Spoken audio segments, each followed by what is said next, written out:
ओम जयंती मंगला काली भद्रकाली कपालिनी दुर्गा शिवा क्षमा धात्री स्वाहा स्वधा नमस्तुते। नमस्कार प्रिय बंधुসকল, মোৰ ইউটিউব চেনেল এষ্টছৰ বুলি সকলোকে স্বাগতম জনাইছো। আজি মই বিষ ৰাশিৰ ৰাশিফলটো কৈ দিম। আপোনাৰ ছেপ্টেম্বৰ মাহটো কেনে যাব, গতিকে আপোনালোকে ধুনীয়াকৈ শেষ কৰি শুনিব। যদি কিবা প্ৰতিকাৰ কৰিব লগা থাকে মই আপোনালোকক কৈ দিম। আৰু ৰাশিফলটো প্ৰত্যেক মাহে মাহে চাই থাকিব লাগে, তেতিয়াহ'লে আপোনালোকৰ ভাল বেয়াবিলাক গম পাব। আমি যেহেতু বহাগ মাহৰ পৰা বৰ্ষফল আৰু প্ৰত্যেক মাহে মাহে মাহফল এইকেইটা চালেও আমি কিছু আভাস পাওঁ যে আমাৰ মাহটো কেনে যাব। আৰু যদি মাহটো যদি কিবা বেয়া থাকে, যেনে এতিয়া সন্নাৰী চক্ৰ বা নৱতৰা চক্ৰ, এইবিলাক আমি চাই থাকোঁ। যিসকলে চোৱা নাই আপোনালোকে যোগাযোগ কৰিলে চাব পাৰিব। মাহে মাহে আপোনালোক পাৰিলে নৱতৰা চক্ৰটো চাব লাগে। নৱতৰা চক্ৰত যেতিয়া আপোনালোকৰ নক্ষত্ৰবিলাক সঞ্চাৰ হৈ থাকে, তেতিয়া কিছু অশুভ ফল বা শুভ ফল লাভ কৰিব পাৰি। যিসকলৰ অশুভ ফল থাকে তেওঁলোকে সৰু সৰু প্ৰতিকাৰ কৰিব লাগে, যেনেকৈ নিমখ দান, শাক দান, তিল দান, এনেকুৱা সৰু সৰু প্ৰতিকাৰ, ছাতি দান। এই সৰু সৰু প্ৰতিকাৰৰ পৰা আমি কিন্তু বহুত ডাঙৰ ডাঙৰ ফল পাব পাৰোঁ। বহুতে ডাঙৰ ডাঙৰ প্ৰতিকাৰ দিয়ে, কিন্তু বহুত ডাঙৰ ডাঙৰ প্ৰতিকাৰ নকৰিলেও আমি কিছু সৰু প্ৰতিকাৰৰ পৰাই ভাল ফল লাভ কৰিব পাৰোঁ। এইটো হৈছে আমি বিষ ৰাশিৰ প্ৰথমতে কি ৰাশিত কি গ্ৰহ হৈ আছে আমি চাই ল'ম। এই হিচাপে আমি গোটেই মাহটো কিছু সৰু সুৰা গণনা কৰিম। আপোনাৰ স্বাস্থ্যৰ পৰা আৰম্ভ কৰিম। প্ৰথমতে আহিছোঁ আমি গ্ৰহকেইটা ক'ত বহি আছে। বিষ ৰাশি আপোনাৰ ৰাশিতে বহি আছে বৃহস্পতি, আপোনাৰ ধনস্থানত বহি আছে মংগল, ভাতৃস্থানত বহি আছে চন্দ্ৰ, বন্ধুস্থানত বহি আছে ৰবি আৰু বুধ, আপোনাৰ পঞ্চম উচ্চ শিক্ষাত বহি আছে কেতু আৰু শুক্ৰ। যদি আমি চাওঁ আপোনালোকৰ দশম কৰ্মস্থানত বহি আছে শনি, স্বৰাশি, ইনকামৰ ঘৰত বহি আছে ৰাহু। গতিকে এইকেইটা গ্ৰহ এইকেইটা ৰাশিত বহি আছে। আমি এতিয়া কি ফল লাভ কৰিম? প্ৰথমতে আমি চাইছিলোঁ যিটো আপোনাৰ ফলখিনি, তাৰ মাজতে মই এটা কথা কৈ দিওঁ।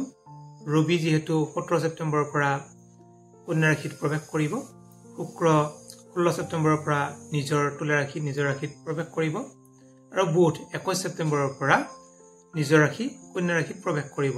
তেতিয়া কিন্তু ফলবিলাক আপোনালোকে ভাল ফল লাভ কৰিব। গতিকে আপোনাৰ স্বাস্থ্যাধিপতি হৈছে শুক্ৰ, তাত বৃহস্পতি বহি থকাৰ কাৰণে বৃহস্পতি যেতিয়া নিজৰ ৰাশিত বহি থাকে তেতিয়া কিন্তু বহুত ভাল ফল প্ৰদান নকৰে।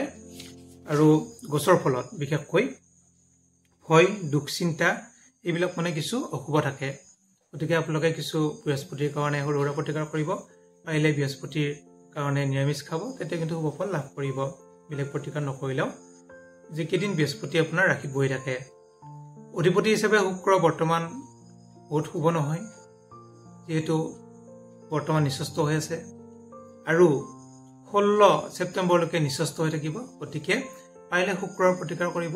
আপোনাৰ কিন্তু স্বাস্থ্যাধিপতি বহুত শুভ নহয়। গতিকে স্বাস্থ্য অধিপতি আৰু বৃহস্পতিও আপোনালোকৰ কাৰণে বহুত শুভ নহয় বিষ ৰাশিৰ কাৰণে।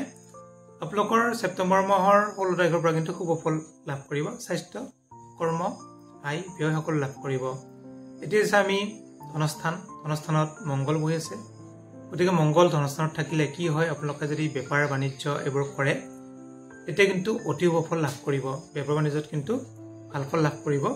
আৰু বেপাৰ বাণিজ্য কৰাৰ আগত হনুমান চালিচা আপোনালোকে পঢ়ি ল'ব মংগলবাৰলৈ ৰাতিপুৱা, তেতিয়া কিন্তু শুভ ফল লাভ কৰিব। আৰু যিসকলৰ দোকান বজাৰ আছে, বেপাৰ বাণিজ্য কৰি থাকে, তেওঁলোকে কিন্তু শুভ ফল লাভ কৰিব। অতি শুভ আপোনাৰ কাৰণে। গতিকে মংগল ভাল ঠাইত বহি আছে, আপোনালোকে কিন্তু 1.5 মাহৰ কাৰণে অতি শুভ ফল লাভ কৰিব। যদি আমি চাওঁ তৃতীয় ভাতৃস্থানত বহি আছে চন্দ্ৰ যিহেতু মনৰ কাৰক, গতিকে ভাতৃৰ পৰা মোটামুটি ভাল ফল লাভ কৰিব। ভাতৃও শুভ বুলি ক'ব পাৰি। যিটো স্বৰাশি নিজৰ ৰাশিত বহি আছে। এই হৈছে আমি বন্ধুস্থানত ৰবি আৰু বুধ আছে, আৰু বুধ আৰু ৰবি যিটো বুধায়িত্ব যুগ চলি আছে। আৰু ৰবি যিহেতু স্বৰাশি নিজৰ ৰাশিত বহি আছে, গতিকে লগ বন্ধুৰ ক্ষেত্ৰত অতি শুভ ফল লাভ কৰিব। আৰু প্ৰাইমাৰী শিক্ষাৰ ক্ষেত্ৰতো আপোনালোকে কিন্তু শুভ ফলে লাভ কৰিব। প্ৰাইমাৰী শিক্ষা আমি মেট্ৰিক হায়াৰ ছেকেণ্ডেৰীলৈকে ধৰিব পাৰোঁ। গতিকে মেট্ৰিক হায়াৰ ছেকেণ্ডেৰীৰ ল'ৰাবিলাকৰ কিন্তু বা ছোৱালীবিলাকৰ ছাত্ৰ ছাত্ৰী অতি শুভ। পঢ়াৰ ক্ষেত্ৰত আপোনালোকে অলপমান পঢ়িলেই বহুত মনত থাকিব, বহুত শুভ ফল লাভ কৰিব। এছা আমি যেহেতু উচ্চ শিক্ষা পঞ্চম স্থানৰ অধিপতি হৈছে বুধ। বুধকে কিন্তু আপোনালোকৰ কেন্দ্ৰতে আছে, কিন্তু উচ্চ শিক্ষাত বহি আছে শুক্ৰ আৰু কেতু। শুক্ৰ নিচস্থ আছে, লগতে কেতু আছে। গতিকে পঢ়া সময়ত পেটৰ বিষ, পেটৰ গণ্ডগোল অলপ হ'ব পাৰে উচ্চ শিক্ষাৰ ক্ষেত্ৰত যিসকলে উচ্চ শিক্ষা কৰি আছে। গতিকে যদি তেনেকুৱা কিছু অসুবিধা থাকে আপোনাক কেতুৰ প্ৰতিকাৰ কৰিব। কেতুৰ মন্ত্ৰ থাকে ওম হ্ৰিং ঐং শ্ৰী কেতুৱে, ওম হ্ৰিং ঐং শ্ৰী কেতুৱে।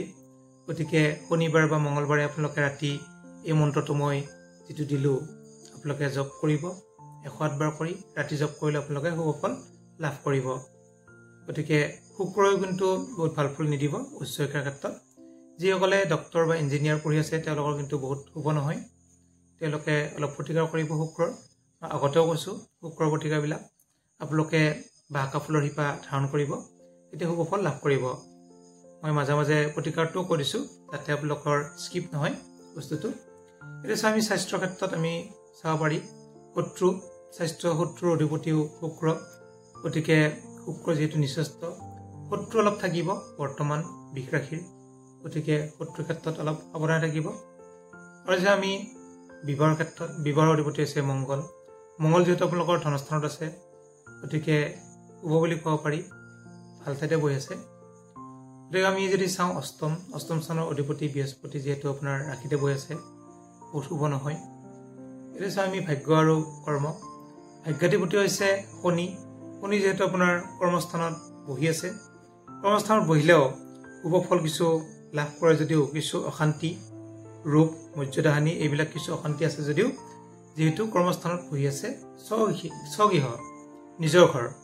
গতিকে নিজৰ ঘৰত ৰাশি এটাত যদি গ্ৰহ এটা বহি থাকে তেতিয়া কিন্তু যিসকলৰ অশুভ থাকে তথাপিও কিন্তু বহুত অশুভ ফল প্ৰদান নকৰে। নিজৰ ঘৰত থাকিলেও যেনেকৈ মানুহবিলাকে শক্তিশালী হৈ থাকে, সেই তেনেকুৱাকৈ গ্ৰহবিলাকেও নিজৰ ঘৰত বহি থাকিলে শক্তিশালী হৈ থাকে। গতিকে শনি কিন্তু শক্তিশালী হৈ আছে আৰু আপোনালোকক কিন্তু শুভ ফলে প্ৰদান কৰিব। ভাগ্যৰ ক্ষেত্ৰত আপোনালোকৰ অতি শুভ, ভাগ্য বহুত ভাল বুলি ক'ব পাৰি। ইনকামৰ ক্ষেত্ৰত যদি আমি চাওঁ ৰাহু বহি আছে, ৰাহু কিন্তু নিজ হৈ আছে। নিজ হৈ থকাৰ কাৰণে ইনকামৰ ক্ষেত্ৰত কিছু অকণমান অসুবিধা হ'ব, কষ্ট হিচাপে ফলটো কম পাব। গতিকে তথাপিও কষ্ট কৰি যাওক, যিহেতু কৰ্ম কৰিলেহে ফল পায়। দ্বাদশ যদি আমি চাওঁ খৰচৰ ঘৰত অধিপতি হৈছে মংগল। মংগল যিহেতু ধনস্থানত আছে, গতিকে টকা পইচাৰ ক্ষেত্ৰত যি পালেও গুচি যাব পাৰে। প্ৰাপ্যস্থান আৰু যোৱা স্থান ব্যয় বুলি কওঁতে অকল টকা পইচাই নহয়, মানুহৰ বিভিন্ন ধৰণৰ ব্যয় হ'ব পাৰে। গতিকে কিছু চিন্তা কৰি চলিব। আমি যদি চাওঁ শুভ, আপোনালোকৰ যিহেতু 16 তাৰিখৰ পৰা শুভ ফল লাভ কৰিব ছেপ্টেম্বৰৰ, আৰু ছেপ্টেম্বৰৰ 16 তাৰিখৰ পৰা আপোনালোকৰ যিহেতু স্বাস্থ্যত শুক্ৰ বহিব, কিন্তু নিজৰ ঘৰত বহিব। নিজৰ ঘৰত বহাৰ লগে লগে শুভ ফলে প্ৰদান কৰিব। আৰু 1 ছেপ্টেম্বৰৰ পৰা উচ্চ শিক্ষিতসকলৰ অতি শুভ। 1 ছেপ্টেম্বৰ মনত ৰাখিব। 1 ছেপ্টেম্বৰৰ পৰা যিসকলে উচ্চ শিক্ষা কৰি আছে বা বাহিৰত পঢ়িব ইচ্ছা কৰি আছে, যিসকল ডক্টৰ, ইঞ্জিনিয়াৰ, প্ৰফেচাৰ এইবিলাক পঢ়ি আছে, তেওঁলোকৰ কাৰণে অতি শুভ দিন 21 ছেপ্টেম্বৰৰ পৰা। গতিকে বুধ যিহেতু নিজৰ ঘৰত থাকিব আৰু তুংগ হ'ব। বৰ্তমান আৰু এটা কথা, যিহেতু 3টা গ্ৰহ নিজ হৈ আছে, শুক্ৰ, ৰাহু, কেতু, 3টা গ্ৰহ যদি চক্ৰ এটাত নিজ হয় তেতিয়াহ'লে কিছু ঋষ্টভংগ যোগো দেখা যায়। গতিকে আপোনালোকৰ শুক্ৰ যিহেতু শুক্ৰাচাৰ্য মৃত, ৰাহু কেতু মৃত, গতিকে আপোনালোকৰ কিন্তু ঋষ্টভংগ যোগ এটাও দেখা যায়। গতিকে কিছু ক্ষেত্ৰত ঋষ্টবিলাকো কমি যাব এইকেইদিনত। গতিকে আপোনালোকে অলপ চাই চিতি চলিব। আৰু প্ৰতিকাৰ হিচাপে মই মাজতে কৈ দিলোঁ শুক্ৰ প্ৰতিকাৰ কৰিব। আৰু যদি চাওঁ আমি বিশেষকৈ আপোনালোকৰ বৃহস্পতি স্বগৃহী হিচাপে বৃহস্পতিয়ে বহুত ভাল ফল প্ৰদান কৰা নাই। বৃহস্পতিবাৰে নিৰামিষ খালে আপোনালোকৰ কিন্তু শুভ ফল লাভ কৰিব। আৰু যদি কিবা সুধিবলৈ থাকে আপোনালোকে সুধিব পাৰে। আৰু যিসকলে মোৰ চেনেলটো নতুনকৈ আহিছে ছাবস্ক্ৰাইব কৰি থ'ব, দৰকাৰী ভিডিঅ'বোৰ পাই থাকিব। ধন্যবাদ।